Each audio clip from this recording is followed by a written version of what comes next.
가장 기본적인 건 뭐냐면 여기는 또 직업에 따라서 그 생활비가 하나가 땅 차이죠다. 예? 그러니까 공무원은 철밥통이라고 이렇게 공무원도 하고 싶어하고 예, 그런 거 아닙니까? 근데 북은 생활비 자체가 다 비슷합니다. 그리고 배급은 또 다 나오고. 네. 그죠? 그리고 급수에 따라서 그리고 또 군속 연한에 따라서 생활비가 올라가는 거기 때문에 네. 오르내리고 하는 거기 때문에 직종이 그러니까, 아니라. 네, 네. 직종. 그러니까 그렇기 때문에 그 다 비슷한 거죠. 그러니까 특별히 어느 직업에 가겠다는 거 그런 건 없는 겁니다. 그리고 사회적인 무시가 없고. 네. 인정해 주니까. 네, 그리고 또 네. 대신 탄광, 광산 이런 데 가면 거기는 높거든요. 생활비 자체가 높아요. 거기는. 그러니까 뭐 그 내가 거기 가더라도 가서 뭐 탄광이나 광산에 가서 일하더라도 나한테 손해 하나도 없는 겁니다. 생활비 더 많이 타니까. 그런 거죠.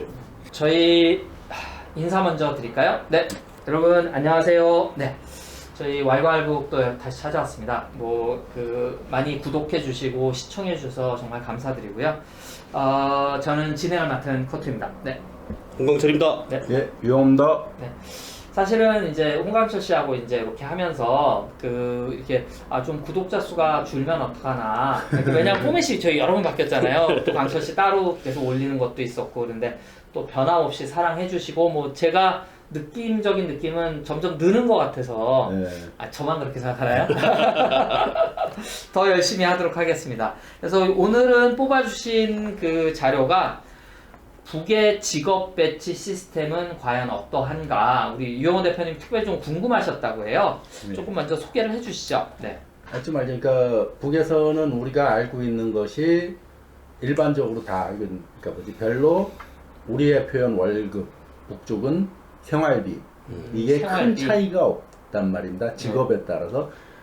여기서는 월급이 쉽게 말하면 자기의 버는 돈이 자기의 모든 거를 결정하는 거 아니에요. 네. 의료비, 교육비 다 자기가 내야 되니까. 근데 북에서는 기본적으로 어쨌든 의료 수준이 어떻든 집이 얼마나 좋든 나쁘든 어쨌든 집 주고 결혼하면 가정을 이루면 무상의료, 무상교육, 무상주택이라는 이 시스템이 있어갖고 급여 차이는 그렇게 크지가 않은 거죠. 생활비 표현 자체 생활비. 그리고 또 오히려 탕부들이 더 제일 세대매요. 네, 광부, 탐부들이 갱일가 일하는 사람들 쓰죠. 교수, 교사 뭐 이런 사람들이 생활비가 오히려 그렇게 적고 대신 그들에 대한 사회적 존경은 크고 존경심은 크지만 그들이 뭐 월급이 많은 건 아니고. 근데 갑자기 가만히 생각해 보면은 그 북쪽 자료들이 보면 청소부 하는 사람들이 있어요. 그 다음에 우편 배달원들, 산골 마을에 힘든 직업 아니에요. 네.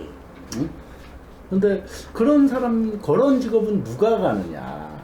여기는 쉽게 말하면 경쟁으로 쫙 서열화되는 거지만 직업 역시 거긴 그렇지 않을 텐데. 그리고 거기서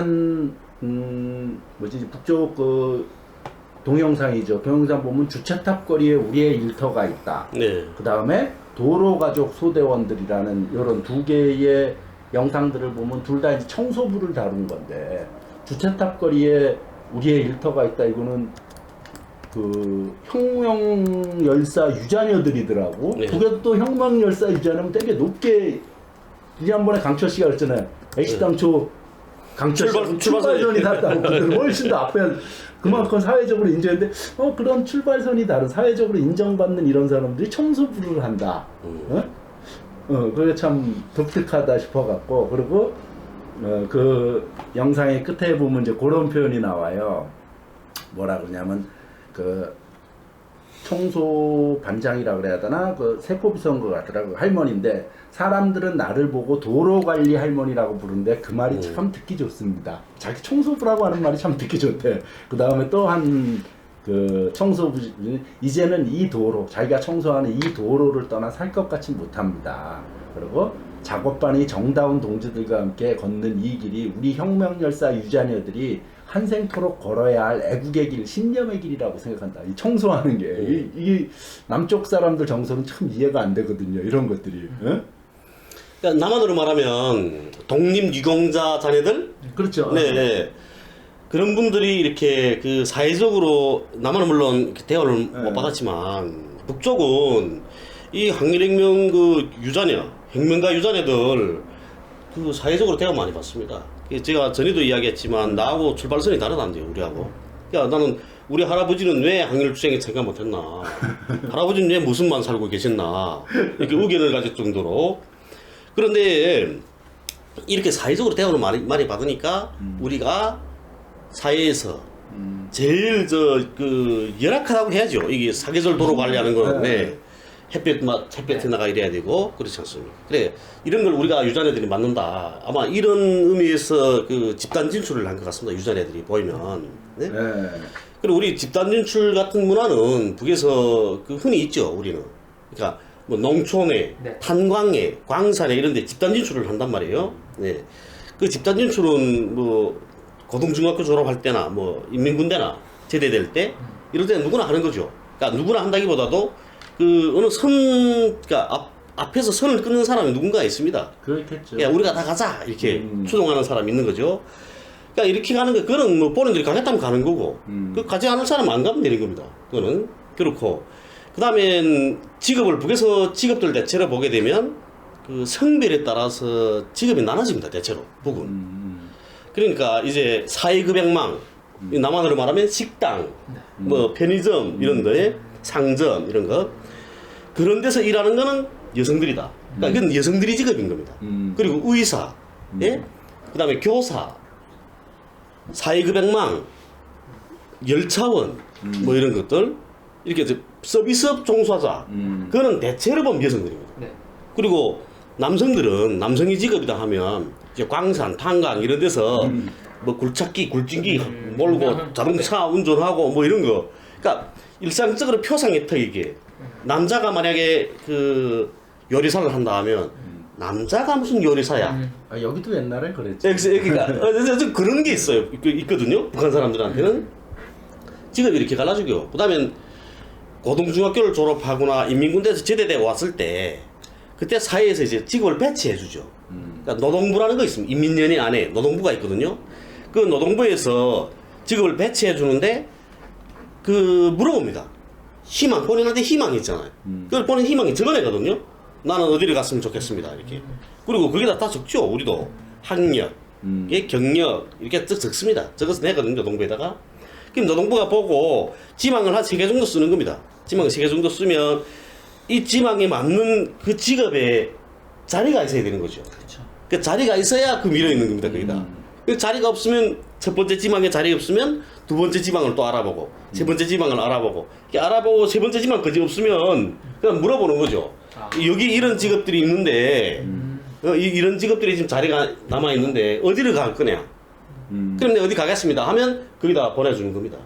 이렇게 청소부 하겠습니다. 참 쉽지 않잖아요. 네, 근데 사실은 원림사업소 원림사업소라는 건 이 도로 관리하거든요. 네. 도로 관리하고 도로 옆에 이렇게 가로수들 심은 거, 꽃밭 이런 걸 관리하는 데입니다. 근데 원림사업소에 대체로 보면 여성들이 많긴 하죠. 그 남자들도 그래서 한 반반쯤 될 겁니다. 네. 그건 이거 화환 가까이 되지 않습니까? 꽃들을 가꾸고 나무를 가까이 되거든요. 그러니까 나무 꼭대기에 올라가서 나무 자르는 거는 남자들이고, 예?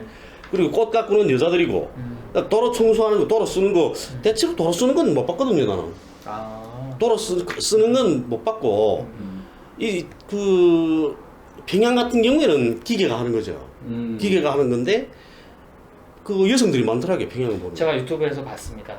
그 출근하시기 전에 다 쓴대요. 일하고 들어간다고. 그러니까 우리가 이렇게 우리가 주택구역들은 그렇죠. 아파트 앞에 있으면 아파트 앞에 있는 도로는 네. 구간을 나눕니다. 나눠서 여기서 요만큼은 우리 아파트 담당 구역인 거죠. 네. 그러니까 아침에 일어나면 인민반자에 총 땡땡땡 두드리고 도로 청소하시오 그래서 두드리는 겁니다. 네. 그러면 내려가는 거죠. 남편들이 내려가서 도로 청소를 하고 뭐 아내들은 집에서 밥을 하고 그다음에 도로 청소 끝나고 올라와서 밥 먹고 출근하는 겁니다. 그러니까 요번에 2년 전이죠. 저기 2년 3년 됐나 벌써 문재인 대통령 평양 갔을 때 네. 거기에 SBS가 축구 해설위원인데 그 사람도 거기에 이제 가서 그런 표현한다. 평양 여기는 평양입니다. 정상회담이 열리는 말에서 거리가 깨끗한 것이 아주 뭐라 그러지 특징적이라 그래야 되나 눈에 띈다. 거리가 너무 깨끗하다 이거야.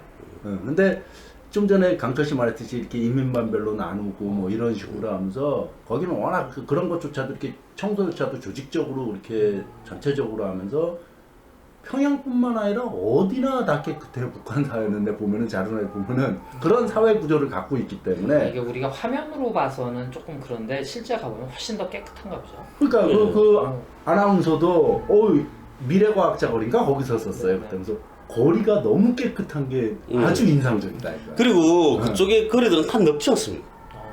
도로도 넓고 다 쭉쭉 빠져 이렇거든요. 네. 그러면 대신 사고 많이 나죠. 음주운전, 졸면서 음주하는 날이 일이 나는 겁니다. 이렇게 다 그렇습니다. 평양에 가보면 통일거리, 강북거리 다 쫙쫙 빠져 있습니다. 그러니까 거기다가 이렇게 뭐 어지럽지도 않으니까 그러니까 또 더 깨끗해 보이는 거죠. 그리고 또 북에서 보면 이렇게 그 어렵고 힘든 부분, 네. 네? 뭐 광산, 탄광 이런 데 어렵고 힘든 데 아닙니까? 그런 데는 당원들이 또 많이 갑니다.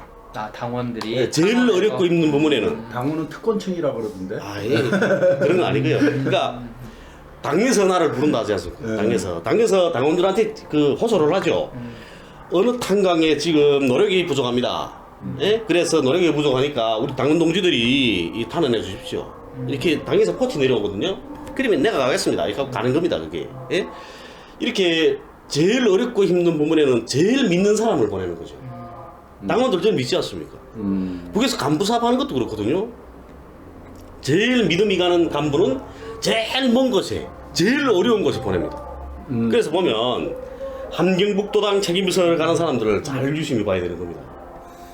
예, 함경북도당 책임비서, 그 다음에 함경북도를 방어하는 그 인민군이 구군단이거든요. 그러니까 함경북도당 책임비서로 가는 사람, 그 다음에 군단 사령관으로 가는 사람, 구군단장으로 가는 사람, 그 다음 정치원으로 배치돼 가는 사람, 이런 사람들은 유심히 볼 그 필요가 있습니다. 그 얘기는 했는데, 그러니까 지난번에 연희 씨도 그런 말했죠. 연영묵 그 총리가 자강도 책임비서로 예, 도당 책임비서로. 그럴 때 김정일 위원장이 가장 믿는 사람이기 때문에 그때 자강도가 어려운 상황이었고 고난의 그 시기에. 그건 산골이 아닙니까, 자강도는. 그러니까 농사할 때가 밭이 붙었거든요, 자강도는. 그러니까 그 제일 믿는 사람, 그래서 제일 어렵고 제일 산골을 도로 보내는 거죠. 제일 어려운 데로. 네? 그리고 보면 뭐 함경북도 보위부장 하면 그런 사람들은 이 남한의 이 정보기관이 눈여겨볼 필요가 있습니다. 여기 대한민국은 1사단장인데 그래요? 1사단장이 파주 거기 그런가요? 개성 마주보는 그래도 1사단 전두환이 노태우니 그러다 1사단 출신들 아니에요 전부. 근데 이제 북은 나랍니다. 제일 먼 곳에 가는 사람, 그런 간부들 같은 경우에도 제일 먼 데 보내는 사람은 제일 믿는 사람인 겁니다. 그러네요. 진짜 우리는 전방을 한번 갔다 와야 되는데 쉽게 말하면 이제 북을 주적으로 생각하고, 근데 거기는 그게 아니라 진짜 인민들의 생활이 가장 어려운 곳, 그리고 가장 개발해야 되는 곳. 네. 그런 데 가는 사람은 제일 믿음이 강한 사람, 그런 사람들입니다. 그래서 홍광철 씨도 졸업하고 제일 일단은 얘기를 난 하실 줄 알았어. 기다리고 있는데 안 하시네. 저도 또 조선노동당에서 저를 제일 믿으니까 저를 남조선이 파견한 거 아닙니까? 남조선이 통일운동을 이끌라는 그 막중한 임무를 띠고. 농담입니다. 그 기관원 여러분. 아니 거기서 인상적이었던 그 도로가족 소대원들이라는 그 영상에서 보면은 이제 도로가족 소대원들은 여기 시청자분들한테 좀 이해를 돕기 위해서 거기 도로가족 소대원의 한 어머니 연세 드신 분이니까 고난행군 때부터 고아들을 쭉 데려다가 수십 명을 데려다가 자식으로 키우면서 이 가족이 하나의 그냥 완전 도로 청소부 한 관리 구역을 맡아서 하는 건데, 거기에 보면 이제 이 친구도 물론 고아죠. 고아도 이제 그때 지금 공장대학교 다니고 있는데 이 친구 인터뷰하는 게, 사실 저도 중학교 졸업하고 대학 입학 통지서를 받았다.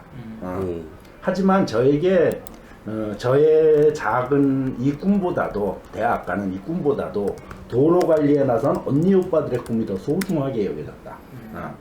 그래서 솔직히 도로 관리원이라고 하면, 그렇지 청소하는 거라면 선뜻 누구나 나서는 직업이 아니지 않습니까?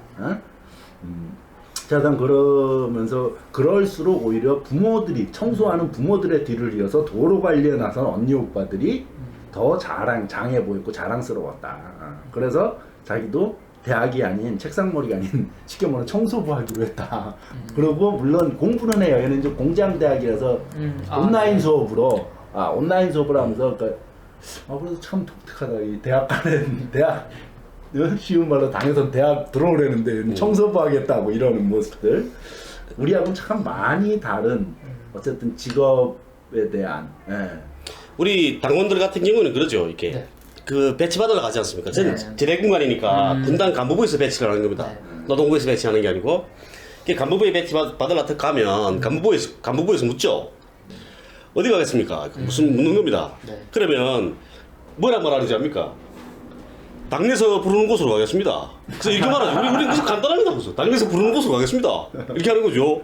그러면 간부부에서 그래서 배치해 주는 겁니다. 제일 부르는 곳, 당에서 제일 어렵고 힘든 곳이 어디야? 그러면 우리 무산군에서 무산 건재공장, 양정사업소 이런 데가 힘들거든요. 네. 무산군은 거기는 혁명화 대상들이 가는 데입니다.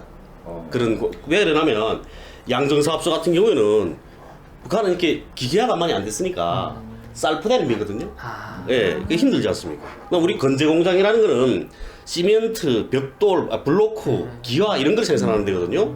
그러니까 거기도 힘들죠. 먼지 많이 나고. 그러니까 우리 공장은 거의 다 당근입니다. 당근 플러스가 많거든요, 우리는. 그러니까 그 제일 그 어렵고 힘든 곳에 보내주는 겁니다, 저를. 그 방법이 없죠, 그죠? 당에서 부른 데로 가겠습니다. 이렇게. 그리고 또 아까 그 연행묵 그 총리 그 이야기 나오지 않았습니까? 연행묵 총리가 자강도당 책임자로 배치받아갔습니다. 네. 딱 갔는데 그 일하는 과정에 그 어느 타국 정보기관에서 연행묵 총리를 매수하려고 돈을 보냈죠. 그 공공실 트렁크에 100만 불 보냈습니다. 그래서 연행묵 총리가 받았단 말이에요. 그거 100만 불을. 오, 예. 네, 받아가지고 김정일 위원장한테 말했죠. 보고한 겁니다. 그 어디 그러니까 어느 나라 정보기관에 말했죠. 야, 걔들이 지금 내한테 100만 불 보냈습니다. 김정일 위원장이 뭐라 말했냐면, 야, 연행묵이 저 몸값이 100만 불밖에 안 돼? 그랬다는 겁니다. 그치 얼마 안 되는 거지. 예, 100만 불밖에 안 돼, 네 몸값이. 그래가지고 그 100만 불 그 자강도에서 쓰라고. 그러니까 그런 뇌물을 주면 저 북쪽의 간부들은 다 말한다 저래. 그 말하는 게 옳거든요. 그 언제가든 그 돈을 내가 개별적으로 먹었다가는 그 코에 끼어서 계속 끌려다녀야 되는 거 아닙니까? 근데 그 돈을 내가 이제 내놓고 이야기를 하면 그런 거는 누가 따지지 않거든요. 그런 일도 있었습니다.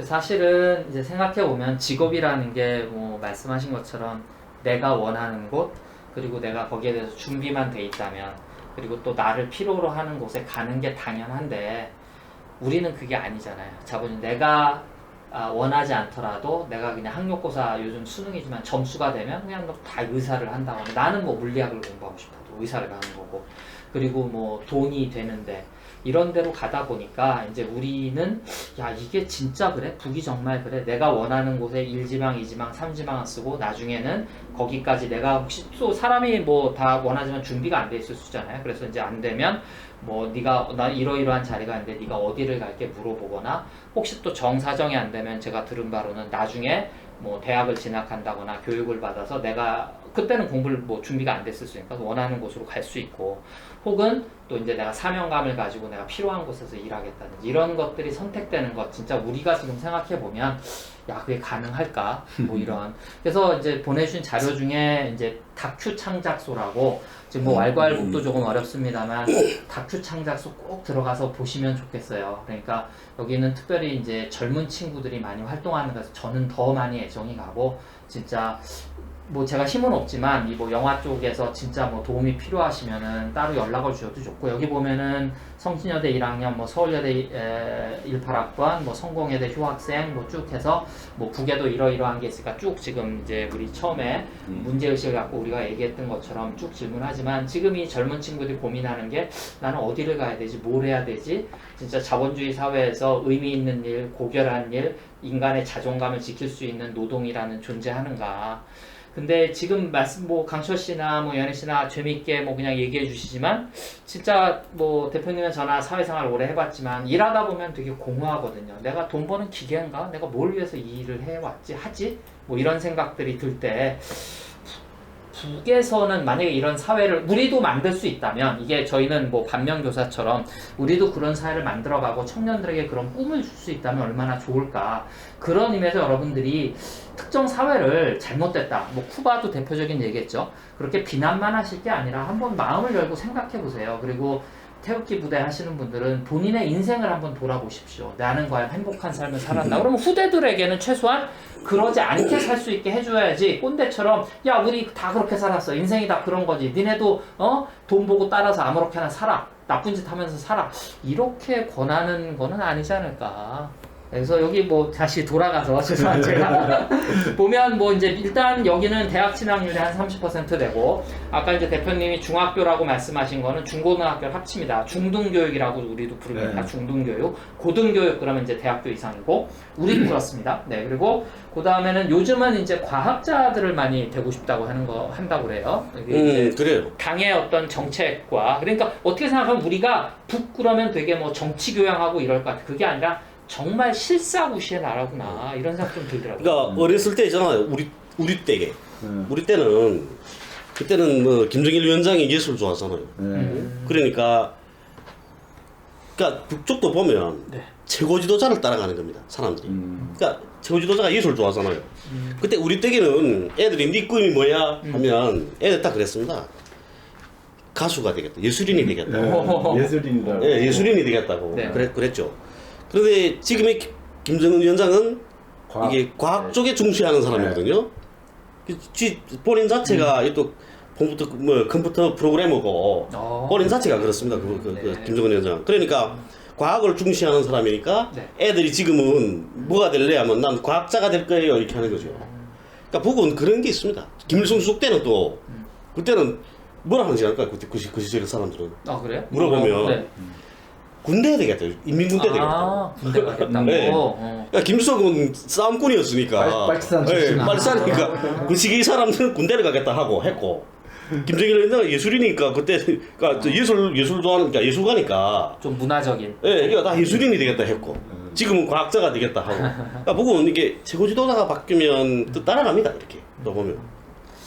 그래서 진짜 우리가 원하는 곳에서 우리가 준비를 해서 나를 부르는 곳에서 일할 수 있는 그런 사회는 뭐 자본주의 사회주의를 떠나서 우리가 다 바라는 거 아니겠어요? 그렇게 해서 또 여러분 왈가왈부를 보시는 거고 또 저희들은 얘기를 하는 거고 특히 뭐 다시 한번 말씀드리자면 다큐 창작소 맞죠? 네, 다큐 창작소 거기 좋은 영상들이라 그러나 참 많아요. 진짜. 참 네네. 많고. 북에 관련된 영상도 북에 관한 많더라고요. 것도 네. 꽤 있고 요즘 개성공단 지원재단 센터에서 아마 의뢰한 것 같아요. 그래서 뭐지 다시 가고 싶어하는 개성공단 사람들 그 인터뷰하는 장면들 그것도 참 좋고 그들이 개성공단에서 일하면서 북쪽 사람과 만났을 때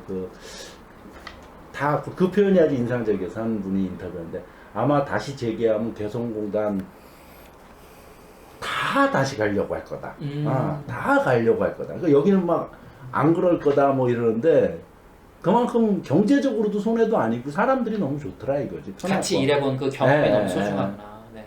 그래서 저는 만약에 재개가 되면 약간 경사잖아요. 좋은 일이잖아요. 네. 여기서부터 우리가 걸어갔으면 좋겠어요. 저는 이 젊은이들 보면서 그 생각이 들어요. 네. 야 진짜 국토대장정을 맨날 여기만 뺑뺑 돌 게 아니라 개성이 됐던 평양이 됐던 진짜 자유여행 걸어서 이 친구들은 한번 할 수 있잖아요. 말씀하신 도로를 쭉 걸어서 가는 그런 이벤트가 한번 있었으면. 그래서 다큐 창작소 들어가 보시면 그 지금 말씀하신 새로 올라온 개성공단 자료 외에도 북에 대해서 여러분이 가지고 계신 많은 궁금증들 뭐 이런 것들이 좋은 자료가 정말 많이 올라가 있으니까 많아요. 참 잘 만든 김천민 PD가 모르겠어요. 개인적으로 저는 모르는 사람이지만 그 김천민 PD가 주로 하는데 그 가깝고도 먼 조선 여고도 그렇고 그 민족 학교를 가다라는 그 영상도 있고 제일동포들 요번에 영화도 하나 만들었죠. 나는 조선인이단가 뭐 이런 영화도 만들었고 다큐 창작도 참 괜찮습니다. 그래서 뭐 여기 뭐 김현희 씨도 있고 김진양 교수님 뭐 김태영 박사님 그 심리학 하시는 분 뭐 많이 나오시는데 특히 박영희 님이라고 그 제일동포 영화 감독. 예, 영화 감독 제일동포님이신데 이렇게 그 한국말도 서툴고 또 제일동포로서 힘든 상황에 사는데 예, 열심히 한국말 배워서 조선말 배워서 이렇게 활동하시는 모습 보면 아, 우리가 더 열심히 해야 되지 않을까. 그리고 그러면 진짜 남이나 북이나 더 나은 진짜 세계 모범이 되는 뭐 대한민국만 뭐 K 방역이니 뭐니 이럴 게 아니라 우리 같이 또 북의 장점, 남의 장점 같이 갈 수 있는 그런 모습을 저는 그 영상에서 조금 본 것 같아서 기뻤고 북의 직업에 대해서 어떻게 궁금증 많이 풀리셨습니까? 제가 가서 한번 일을 해봐야지 알겠습니다. 그러니까 가장 기본적인 건 뭐냐면 세금도 직업에 따라서 그 생활비가 하나의 땅 차이죠다. 예? 그러니까 공무원은 철밥통이라고 이렇게 공무원 다 하고 싶어하고 예, 그런 거 아닙니까? 근데 북은 생활비 자체가 다 비슷합니다. 그리고 배급은 또 다 나오고. 네. 그죠? 그리고 급수에 따라서 그리고 또 군속 연한에 따라서 생활비가 올라가는 거기 때문에 네. 오르내리고 하는 거기 때문에 직종이 그러니까, 아니라. 네, 네. 직종. 그러니까 그렇기 때문에 그 다 비슷한 거죠. 그러니까 특별히 어느 직업에 가겠다는 거 그런 건 없는 겁니다. 그리고 사회적인 무시가 없고 네. 인정해 주니까. 예, 그리고 또 네. 대신 탄광, 광산 이런 데 가면 거기는 높거든요. 생활비 자체가 높아요. 거기는. 그러니까 뭐 내가 거기 가더라도 가서 뭐 탄광이나 광산에 가서 일하더라도 나한테 손해 하나도 없는 겁니다. 생활비 더 많이 타니까. 그런 거죠. 그래서 그 생활비는 이제 자기 겁니다. 여러분이 사회주의 사회라 북이라 해서 뭐 그런 전혀 사유재산이 허용 안 되는 게 아니라 그 뭐 공공재, 생산재만 공유하는 거고 소비재, 개인이 소유하는 건 다 자기 거니까. 네. 그래서 저희가 여러 가지 알아봤는데 여러분 좀 도움이 되셨는지 모르겠습니다. 그래서 저희들이 꿈꾸는 사회, 직장 문제, 그러니까 진짜 민주주의는 직장의 문턱에서 멈춘다고 직장의 문제부터 우리가 좀 해결점을 좀 찾아봐야 되지 않을까 그런 생각도 같이 들었습니다. 네, 오늘은 여기까지 할까요? 네, 여러분 감사합니다. 맨 처음에 들어갈 때는 개성을 구경을 하고 싶었어요, 솔직히. 단순 호기심. 그때 이제 하암의 사장님이 생각보다 쉽지가 않다고 한번 가보고 결정을 하라 그래서 일단은 한번 가보기나 가보자 그러고 이제 갔던 거죠, 이제. 거의 개성에 있었던 사람 다 가고 싶을 거예요. 저뿐만이 아니고 아마 100명이면 특별한 이유를 빼고 100명 다 갈 거예요. 우리도 가끔씩 그런 얘기를 하거든요. 중독인가 뭐 이런 얘기를 해요. 근데 이유는 잘 모르겠는데 그냥 거기가 시골 동네처럼 참 좋아요. 편안하다 해야 되나? 거기 뭐라고 이유는 잘 모르겠는데 그런 편안함이 있어요.